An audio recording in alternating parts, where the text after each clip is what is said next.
Cam Jordan, New Orleans Football, providing the interview. Cam Jordan on playing injured and the team not controlling their own destiny to end the season. Let's do this one last time.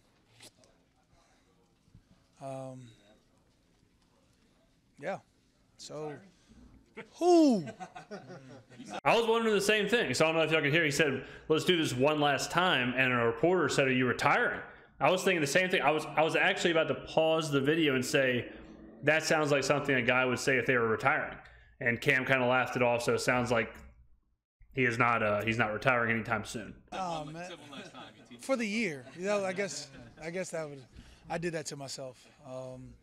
I love the Saints too much to retire. I love this locker room. I love everything about it. No, I've got too much juice to give. I hate that the last 7 weeks of the year I was fighting a whole ankle, hobbling around on the field like a freaking shell of myself. I hate that, you know, we lost to the Packers. I hate that we lost to the Texans. I hate that we...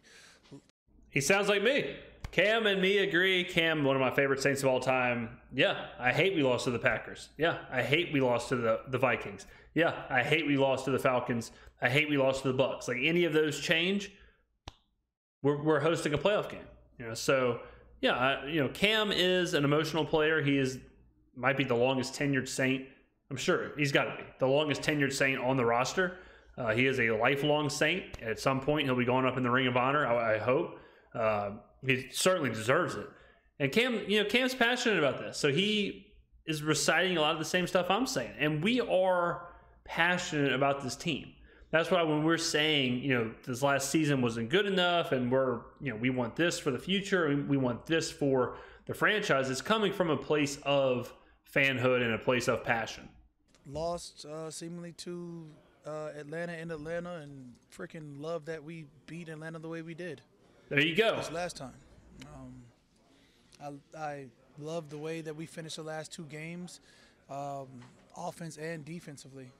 I hate that we played the way we did the last two games and didn't play that way the whole season. Echoing the fans. The last couple of games, like, I've had a ton of people in the comment section say, wasn't Carr really good the last couple of games? Wasn't the offense really good the last couple of games? Wasn't the defense good the last couple of games? And part of me is like, yeah, sure, but doesn't matter. And Cam is 100% right with that, where it's like, yeah, Carr was really good the last couple of games. Unfortunately, there were 12 other games before that. Yeah, the defense was good the last couple of games. Unfortunately, there were 10 other games, right? So, it's just one of those things where there are positives, there are negatives every season. The fact that it came down to the last game without our hands in it, not controlling our own destiny. We destroyed Atlanta, looked great. Carr has been playing out of his mind the last couple of games, and all of it for naught. Right now, are we better than Tampa? Probably, but that's not how the playoffs work. Unfortunately, it's a season-long thing, and you can't give yourself a trophy for the last third of the year and ignore the other 2/3. There's ups and downs in every season, and I love each and every moment of fighting with your teammates, knowing that we're all trying to get better. I hate that. And I can see the audio meters over here, and I can tell Cam's interview is low. I have it as loud as I can possibly get it, so my apologies if his side is low, but that is just the video. It's not on my end. This year with 2 sacks is terrible in terms of stats, and at the same time, you just had to embrace the role of, even if that's what it was, I could still actively play the run, and, hate that, again, we were in a position to where we needed more at the end of the year. We had our destiny in our hands, and seemingly gave it away by not beating the Rams when we did. We had gone, Not just the Rams, though. I mean, like I said, it was any of those other games. So, yeah, it came down to having to go 5-0 to end the year, but it could have been much easier. It could have been easier if you take care of business and not blow the game against Green Bay, if you take care of business against Minnesota, against Atlanta, against the Bucks at home. Any of those could have swung this to where we didn't put ourselves in a situation where we had to go 5-0 to close it out. 3-0 the last 3 games, we would have won our division. We would have had a chance at the playoffs. We're sitting here today, we don't have a chance at playoffs. I hate that we were sitting in New Orleans at a bar with the fam, hoping that the Cardinals and the Chicago would beat their opponents so we could get into a playoffs. It sucks not controlling your destiny, but we've been in that situation this last 3 years. I think we've gone into the locker room knowing we needed somebody else to help us win. That shit sucks. True. The leaders on this team kind of consistently all throughout the year kept saying, like, we got the right guys, we got the right players, like, we should be better. Like, what do you think held the team back from achieving? So the question was, all throughout the year, we heard we have the right guys, we have the right leaders, and the question is, what held the team back? Capturing potential, man, that's something that clearly I haven't had an answer for. You know, you say last 3 years of missing the playoffs has been 9-8, 7-10, 9-8. That's not good enough. True, it's not. At minimum, it has to be a 10-win season, right? Whatever gets you to the playoffs. If leadership is not what it needs to be, leadership can change, just like players can change. Woo! Scathing. I mean, Cam, for him to say if leadership needs to change, leadership can change, same as players. I mean, there's no other way to decipher that than he's talking about the coaches. You know, he's talking about, and I'm not going to say he's talking specifically about Dennis Allen or specifically about Pete Carmichael or whoever, but just the idea of the staff, just the idea of the leadership. I mean, that has to be what he's talking about, because at a certain point, I thought he was talking about like leadership as far as player leaders, but then he said leadership can change just like players. So he had 2 separate buckets: one bucket of leadership, one bucket of players. So he's got to be talking about coaches. There has to be an answer, and I don't actively have an answer for that today. You'd always say there's 1 or 2 things that if we had 1 or 2 plays back from 4 or 5 games, you'd be sitting at 15-2 rather than whatever, you know, this 9-8 situation. There's always got to be something. I mean, you can always clearly, blatantly look at penalties that started drives or halted drives, extended drives on defense, stop drives on offense. Shit's got to change ASAP. Do you feel like you guys need big changes, or is it little changes? Or Question is, do y'all need big changes or little changes? If I just pointed out, you know, 1 or 2 plays in a game, that's not big changes. But if you start counting these 1 or 2 plays that happen each and every game, it comes up to a multitude of things. So, you know, you gotta just trust top down. We're going to get the ship right. And we said that for 3 years. There's been a spell in the career where we went 3 years of not having playoffs, and then we had a solid 3 or 4 years of really good. Yeah, I mean, with Breeze and Peyton, they had a couple of years where they were a 7-win team. You know, it happens. The question is, can you right the ship?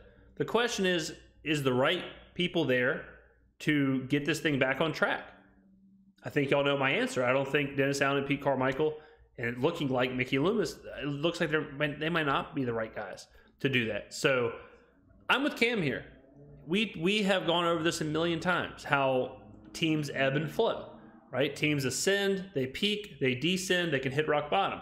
A good franchise kind of just rocks at an even pace. Sometimes they have down years, but they're not too down, and they can kind of quickly go back up. We saw the Eagles. You know, the Eagles win a Super Bowl, takes them 3-4 years to rebuild. Boom, they're right back into a Super Bowl contention. Like, that's the way to do it. You don't want to be a team that peaks, then hits rock bottom, then peaks, then hits rock bottom. Like, those long kind of yo-yoing, that's a sign of a volatile franchise. So the Saints have to steady this ship and somehow get back to a winning way. You can't do that unless you have the right leaders. You can't do that unless the people piloting the ship know what they're doing. Good playoff runs, and you were looking for that really good year, solid stretch of playoff runs to give you a chance at winning Super Bowl, because your ultimate goal is to win a Super Bowl. Yeah. And do you feel like leadership is what it needs to be? All right, question is, do you feel like leadership is what it needs to be? I think you can always give more. Look, you can't say, yeah, we have great leadership, we have the right leaders if we're not in a playoff position, right? And that's happened back-to-back years. So whatever that is, if it starts with me, then I need to demand more, I need to give more, whatever that is. There's a reason why, you know, I truly love this game and truly embrace this locker room, this city, and this team is because I believe that we're going to win each and every game we go into. I believe we're going to have the right people, the right mindset to go into each and every game no matter what. Cam with a very realist mindset there. And I really appreciate that answer because that's a difficult answer to give. And I don't think it's as – we could read this as him saying, like, he doesn't trust the coaches. He doesn't think the coaches are good enough. But Cam's given the answer of if we're not making the playoffs 3 years in a row, if we're not winning the division back-to-back years, if we're not winning 10 games 3 years in a row, if all that's happening, I can't simultaneously say that we have the right leadership, we have the right players, we have the right whatever. You know, he's using the kind of if 1 + 1 is 2, then, you know, he's kind of going down that track, which, again, I agree with. You can't sit here and say everything is good. We've got the people in the building. We have the right leaders. We have the right whatever. You can't say that when we have 2 years now of results. 3 years if you stretch it back, you know, if you're talking about the roster. So I'm with him. Something has to change. What is that? Is it a different roster? Is it starting to shake up some of these pieces, bring in new players? Is it leadership? Is it getting a new staff? Is it getting a new head coach, new OC, new whatever, new vision? Might be. But this is a great answer from Cam, and it's refreshing to hear, especially after Mickey Loomis interviews, where he would tell us, like, yes, we have the right people in the building, and just expect us to take that answer at face value. And until, you know, that changes with me, I'm always going to believe that we have the right guys in place with leadership. We just got to draw more. Cam, just kind of, I know we all rallied around Jameis yesterday. I guess can two things. Was there a need to rally? It is what it is. I mean, when somebody's uplifting your other teammate, there's a reason why guys wanted Jamal to get a touchdown. That's not rallying. That's just blatantly. I mean, my guy Jamal has, you know, came here and worked his butt off and to finish, be in a position to get a touchdown. At the end of the day, it's a rivalry game. 2, any defense, if you don't like it, stop the offense. Very different answer than what we heard from Dennis Allen, right? People say, what should Dennis Allen have said? That right there. I think Cam Jordan's answer was perfect. 100% perfect. Like that's the right answer. That's what Dennis Allen should have said. And like Cam is saying, end of story. You know, he's basically saying, this is my thoughts on it, end of story. Put a period at the end of the sentence, no more questions. You know, he's not apologizing to Arthur Smith. He's not apologizing to the Falcons fan base. It's a rivalry game. It is. And if you can rub a little salt in their wound, rub it. I guess some people would look at that and maybe say there's a disconnect between the players and the coaching staff for not listening to what the coaching staff said. You don't believe that would be true then? All right, good question. So this is talking about the disrespect from player to coach. Let's see what Cam's got to say. I have certainly said a lot on the topic. We've heard a lot of outside people talking about it. Let's see what Cam Jordan thinks about it. I believe that, you know, if DA had sent a call in, then, you know, the players decided to override it. I'm glad nobody got injured. I'm glad Jamal got his touchdown. And we'll address, you know, whatever that is in-house. At the end of the day, man, I think it came from a great spot in somebody's heart to give my guy a touchdown. I'm always going to be up for my players. Couldn't agree more. Exactly. He's basically putting the kibosh on it being a big deal. He led what Cam should be. I mean, I wouldn't wish this on my worst enemy, but Cam should be a politician. I mean, this guy, great public speaker, great answers. First thing he did, led with no one got hurt. So he completely took out the injury component. And at the end of the day, and he also said it should be handled in-house. Agreed, Dennis. And he mentions that, you know, it came from a good place and Jameis was not doing anything malicious and, you know, it's not that big of a deal, basically. So love the answer. Love it. You don't see this as something that's going to linger in terms of... You guys seem to keep bringing it up more than we do. Yeah, so, I mean, if the world wants to keep bringing it up, continue. But the real world isn't this locker room. And this locker room won't be the same next year. So, you know, there will be changes, and if that's keeping us back from what? Clearly not a playoff spot, and another touchdown isn't going to change us getting into the playoffs or not getting into the playoffs. That's inconsequential. But at the same time, it's dope that Jamal got a tutty. Does this team believe in DA? Does the team believe in DA? Whoa. Oh, baby, who was that asking that question? Whoever was asking that question must be a subscriber to this channel. He just brought the heat. Does the team believe in DA? Let's see what Cam says. Ladies and gentlemen, this is a pivotal moment in the video. Go down below. Before I even press play, go down below. Comment what you think Cam's going to say. I mean, DA is our head coach. So as long as that is the same sentence, it's going to be the same sentence. Of course, we believe that we're going to get our things together. You know. Ladies and gentlemen, what else do I have to say? I don't think Mickey Loomis, I mean, Mickey Loomis said it's stupid to think Dennis Allen has lost the locker room. Au contraire. Cam Jordan, and remember, Cam is a defensive player. Dennis Allen should be even closer to the defensive side of the ball. Let's hear that answer one more time. I mean, unbelievable. Consequential. I mean, DA is our head coach. So as long as that is the same. He just stopped himself from saying until he's not our head coach. Called himself there. Sentence. It's going to be the same sentence. Of course, we believe that we're going to get our things together. You know. I mean, his answer is Dennis Allen's the head coach. As long as he's the head coach, we're going to believe that we're going to get our stuff together. That is as far away from a vote of confidence as you could possibly have. I mean, that is not a vote of confidence. That is not Cam coming out and saying, of course we believe in Dennis Allen. Of course we believe we got the right guys, whatever. I don't care what Mickey Loomis wants to say. This is as into the locker room. This is the locker room leader. This is the longest tenured player on the Saints. This is Cam Jordan, future Hall of Famer, telling us, after all this, after all the time he's had to think about it, telling us that, hey, do you believe in DA? DA is the head coach. We think we're going to figure stuff out. Until he's not the head coach, we'll keep saying the same thing. That's his answer. That is so illuminating into this. I have to believe that Mickey Loomis does player evaluations. Maybe not every player, but certainly people like Cam Jordan. And he probably asked him, what do you think about Dennis Allen?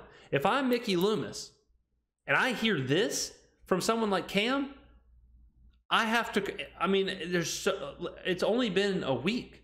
And we've heard Cam Jordan saying this. We've heard Amy Trask, the ex-Raider CEO. We've heard everyone but Mickey Loomis basically come out and say, they don't trust Dennis Allen. They don't believe in Dennis Allen. Dennis Allen has lost the locker room. Dennis Allen is this. Dennis Allen is that. The only person on the face of the planet right now that has not come out and said Dennis Allen might not be the guy is Mickey Loomis. And that's unfortunate for us because he's the only guy who can fire Dennis Allen. No, we've got at the end of the day, it's on the players. You know, as much as DA puts a great game plan together or whoever puts a game plan together, sometimes we don't execute to the highest of our abilities, and you see the flaws that happen in that. You know, it's a player's game. How hard is it days like this for you? I mean, you talk about year 13 wanting to be in year 15, knowing that you're closer to the end than the beginning to have another non-playoff season. Do you kind of reflect on that, and how does that affect you? Question was basically like, how hard is this for a player like you who's been in the league for so long? Like for a young player, talking about next year's whatever. But for Cam, you know, every year is not promised. He's towards the end of his career. I would say a good question from this guy. I mean, that's another very deep question. So a great question there. I haven't processed that yet. We just lost yesterday with sitting at nice guys down in off Earhart, looking to see if we were going to get into the playoffs. So up until about 6 o'clock. Cam, why do you call me, Cam? You know, maybe fourth quarter in both those games with 2 minutes left, I was like, we sort of have a shot. Why didn't Cam give me the call? Hoping that Prater drills one of his 2 field goals, or you know, Chicago just finds a way. Hell, at the beginning of the day, he was hoping, you know, Carolina could overcome just 9 points. It's not like they were down at all, by a wide margin there.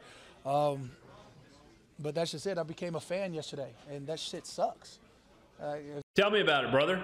Tell me about it. Tell me about having a 9.5 regular season win ticket. Tell me about sitting in the stands, dozens of dome dogs deep. It's tough to be a fan, for sure, on that side of things, where you are kind of helpless, and it is a very different experience to watch as a fan, like Cam is talking about, versus being a player. Obviously, it's easier sitting on my couch watching a football game than playing the game, but it is a different experience. As much as I have fans, I would like to continue playing football. And the way I felt at the end of last night lets me know that I want more. And obviously it's jarring anytime a season ends, especially in the NFL, where it can come down to a missed field goal. What is your process, and how long does it take to kind of emotionally reset at the end of the season? I know last year you went to Spain for the entire round season. Yeah, All right, he's talking about resetting, how long it takes to kind of get over the season. I don't have that option this year. I think there's some things I got to clean up. And as much as I needed last offseason to happen, it takes. Great. Again, like Mickey in his interview, he's talking about going to vacation and spending time with this, spending time with that. Cam is telling you, he's saying, I wasn't good enough last year, so I'm not going on vacation. I'm going to work out. I'm going to train. I'm going to do everything I can to get better. This is why Cam Jordan is at this point in his career. This is why he's a Hall of Famer, because he could go to Spain. He could go travel. He's done what he's done in his career. He's a made man. He doesn't have to prove anything to anybody. He can do whatever he wants. He has kids. He has a family. He can go spend time with them. But he's telling you, nope, I'm working out. I'm going to rehab. I'm going to watch film. I'm going to get better. I don't have to. He basically is saying, I didn't earn a vacation, so I'm not going to take a vacation. It takes a lot more to be committed into your craft. So, that was great from the mentals, but I feel like in a physical aspect and even a team aspect, there's more to give. Yeah. I would definitely give no excuse. I also won't give any, apologies for taking that time with the fam and having a great time that way. But that was last season, and I think it clearly implies whatever happened this season. I'm already looking forward to a revenge arc. My villain arc might be coming in soon. What a guy. I mean, unbelievable. Thanks, Cam. I'm always dealing with something, man. All right, there you go. Cam Jordan. What do y'all think about the interview? Very illuminating. I love when Cam does these interviews. Him and Kamara are probably the two best as far as like the sound bites they give and all that stuff. So I hope you enjoyed the video. I certainly did. Go down below, comment thoughts on this whole thing.